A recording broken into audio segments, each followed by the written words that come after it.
Good morning to all of you. जैसा कि आप सभी को पता है, यहाँ पर हम लोग चर्चा करेंगे साइंस सेट टेस्ट पेपर या यूँ कहे तो साइंस का प्रैक्टिस सेट, जो कि MCQs के रूप में है।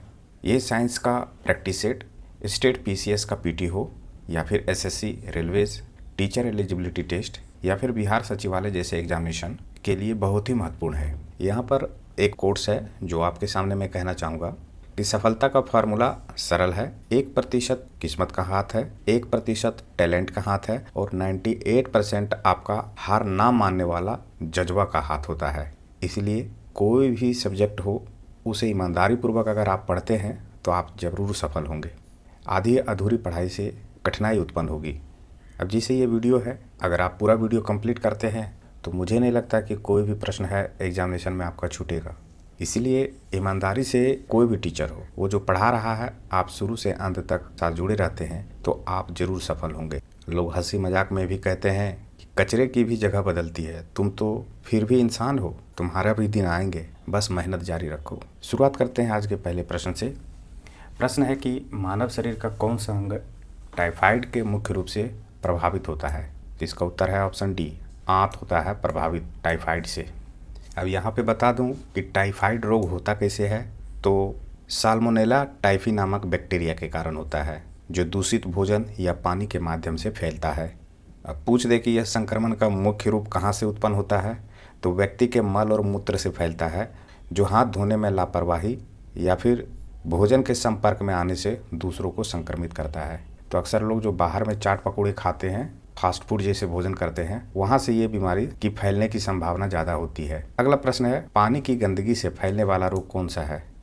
दूसरा का उत्तर है डी, टाइफाइड है, जैसा कि ऊपर में हम लोग चर्चा किए थे। नेक्स्ट है, कैंसर अस्थि मज्जा के कौन से भाग को प्रभावित करता है? तीसरा का उत्तर है ऑप्शन बी, ल्यूकोमिया। अगला प्रश्न है, एक्यूपंक्चर ब्लैंक स्पेस से में अधिक प्रचलित है? 4 का उत्तर है चीन, है ना। एक्यूपंक्चर जैसे चीन में अधिक प्रचलित है। ये उपचार की एक विधि होती है जिसमें सुई चुभोकर व्यक्ति का ट्रीटमेंट करते हैं। प्रश्न है, MMR टीका किस बीमारी में दिया जाता है? इसका उत्तर है ऑप्शन बी, मीजल्स में, मम्प्स में या फिर रूबेला वाले बीमारियों में दिया जाता है। ये वायरस से उत्पन्न होने वाली बीमारियाँ होती है ना। इस बात को आपको ध्यान रखना है। और बच्चों को खास करके जीवन काल में 2 बार दी जाती है, पहली 12 से 15 महीने की उम्र में और दूसरी खुराक जो होता है वो 4 से 6 साल की उम्र में दिया जाता है, ताकि वे इन बीमारियों से सुरक्षित रह सकें। प्रश्न है, एड्स का अर्थ क्या है? इसका उत्तर है option C, acquired immuno deficiency syndrome. कभी कभी आप सुनते होंगे इसके साथ जुड़ा होता है HIV, है ना, HIV। तो HIV का फुल फॉर्म क्या है? तो इसका फुल फॉर्म है ह्यूमन इम्यूनो डिफिशियंसी वायरस, है ना। अगर पूछ दे प्रश्न में, एग्जामिनेशन में, कि किस सेल पर HIV वायरस जो है वो अटैक करता है, तो याद रखें वो शरीर के T हेल्पर कोशिका होता है, वहाँ पर ये हमला करता है और उसे नष्ट कर देता है। इस कारण से क्या होता है, व्यक्ति में संक्रमण की लड़ने की जो क्षमता होती है वो खत्म हो जाती है या घट जाती है। चलते हैं अगले प्रश्न की ओर। प्रश्न है, जीवाणुओं की रोम जैसी संरचना को कहा जाता है? 7 का उत्तर है ऑप्शन ए, फ्लैजिला। यहाँ पर बता दूँ कि फ्लैजिला का जो संरचना आपको होगा वो एक चाबुक की भांति होता है ना, जिसे कहते हैं रोम जैसी संरचना इसकी होती है। तो अगर पूछ दे कि फ्लैजिला का मुख्य कार्य क्या है, तो इसका प्राथमिक कार्य या मुख्य कार्य है कोशिका को एक स्थान से दूसरे स्थान पर ले जाना। तो अगर पूछ दे कि कोशिका का गति प्रदान करने के लिए कौन सहायक है, तो उसका उत्तर होगा फ्लैजिला। अगला प्रश्न है, निम्नलिखित में कौन सा अम्ल पेट के जीवाणुओं का नाश करता है? इसका उत्तर है ऑप्शन बी, HCl। यहाँ पर प्रश्न है कि हीमोफीलिया एक आनुवांशिक रोग है जिसका परिणाम है, तो इसका उत्तर होगा ऑप्शन डी, रक्त का नहीं जमना। यहाँ पर बता दूँ कि इस बीमारी में जब रक्त का स्राव होता है, यानी कि खून बहना शुरू होता है, तो जो कोगुलेटिंग बिहेवियर होता है ब्लड में वो नहीं होता है इसमें, यानी खून का थक्का नहीं जमता है, जिस कारण से रक्त जो है वो लगातार बहते रहता है। तो यहाँ पर मेडिकल ट्रीटमेंट की आवश्यकता पड़ती है। प्रश्न है कि एक्यूपंक्चर क्या है?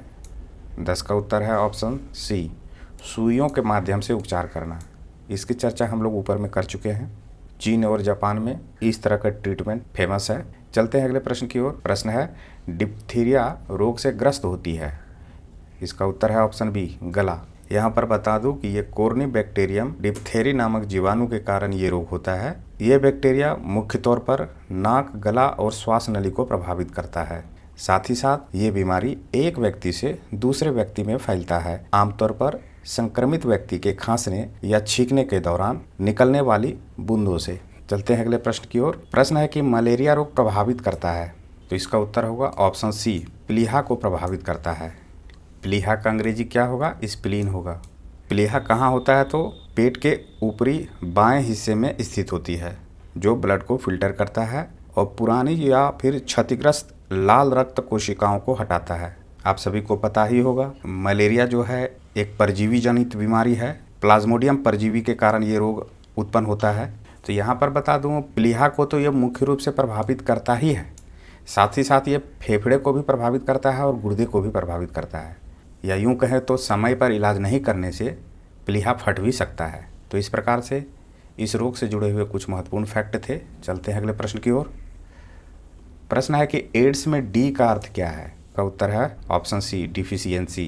प्रश्न है कि ग्लूकोमा या फिर ट्रैकोमा किस अंग का रोग है? तो इसका उत्तर है ऑप्शन डी, आँख का ये रोग है।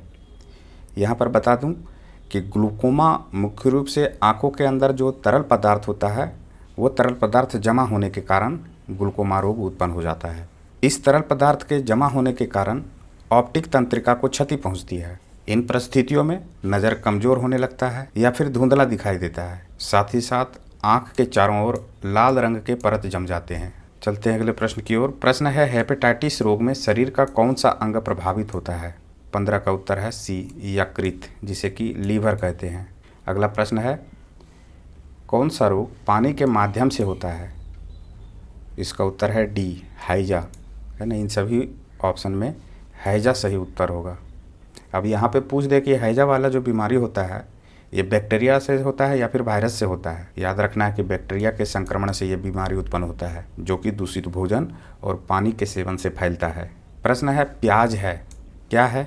तो इसका उत्तर है बल्ब है। यहाँ पर बल्ब कहने का अर्थ है, हिंदी में लोग कंद कहते हैं, है ना।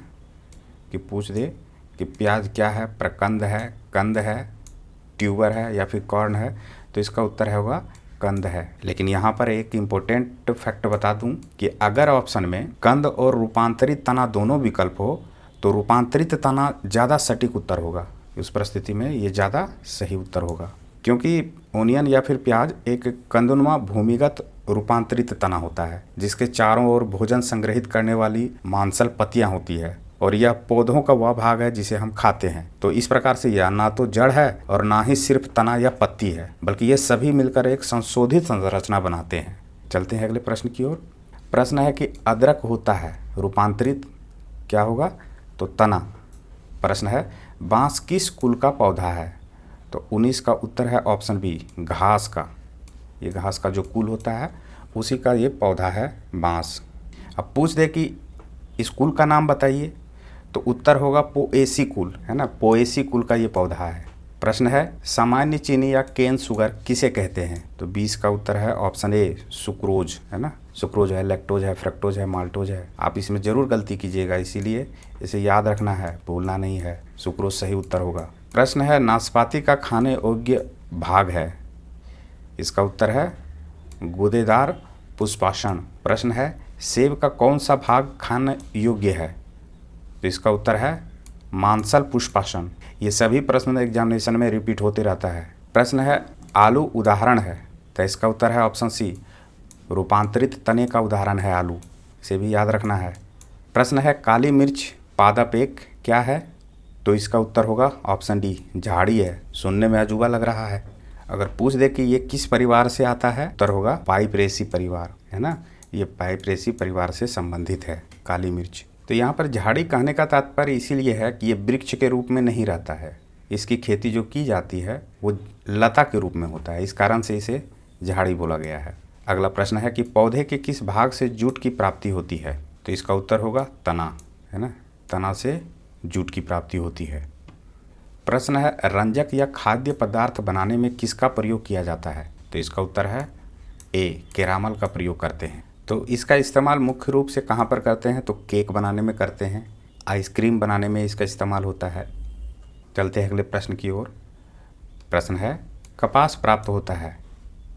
इसका उत्तर है ऑप्शन सी, बीज से प्राप्त होता है कपास। प्रश्न है कि प्याज परिवर्तित रूप है। उत्तर है ऑप्शन ए, तने का। इसकी चर्चा हम लोग प्रीवियस प्रश्न में भी कर चुके हैं। अगला प्रश्न है होमो सेपियंस किसका वैज्ञानिक नाम है। 29 का उत्तर है सी, मनुष्य का। प्रश्न है कि तारपीन का तेल किस पेड़ से प्राप्त किया जाता है। इसका उत्तर है चीड़ के पेड़ से तारपीन का तेल प्राप्त करते हैं। प्रश्न है लौंग प्राप्त होती है। उत्तर है पुष्पकलिका से। प्रश्न है शहद का मुख्य घटक है। उत्तर होगा फ्रुक्टोज। याद रखना है, शहद का मुख्य घटक है फ्रुक्टोज। अगला प्रश्न है रेबीज के टीके की खोज किसने की थी। 33 का उत्तर है ऑप्शन बी, लुईस पास्चर ने किया था रेबीज के टीके की खोज। अब यहाँ पे रेबीज जो बीमारी है ये मुख्य रूप से कुत्तों को काटने से फैलता है। तो यहाँ पर VVI प्रश्न इसीलिए बन सकता है कि हाल फिलहाल में कुत्ते के ऊपर में सुनवाई हुई थी सुप्रीम कोर्ट में, उसकी जनसंख्या पर नियंत्रण करने को लेकर के। तो ये याद रखना बहुत ज़रूरी है, क्योंकि अक्सर वैसे प्रश्न भी पूछे जाते हैं जो रिसेंट में जो घटना घटित हुई है। तो इस कारण से यहाँ पर रेबीज का प्रश्न भी बन सकता है। प्रश्न है कि हाइड्रोपोनिक्स संबंधित है। 34 का उत्तर है ऑप्शन ए, मिट्टी के बिना पौधों की वृद्धि से।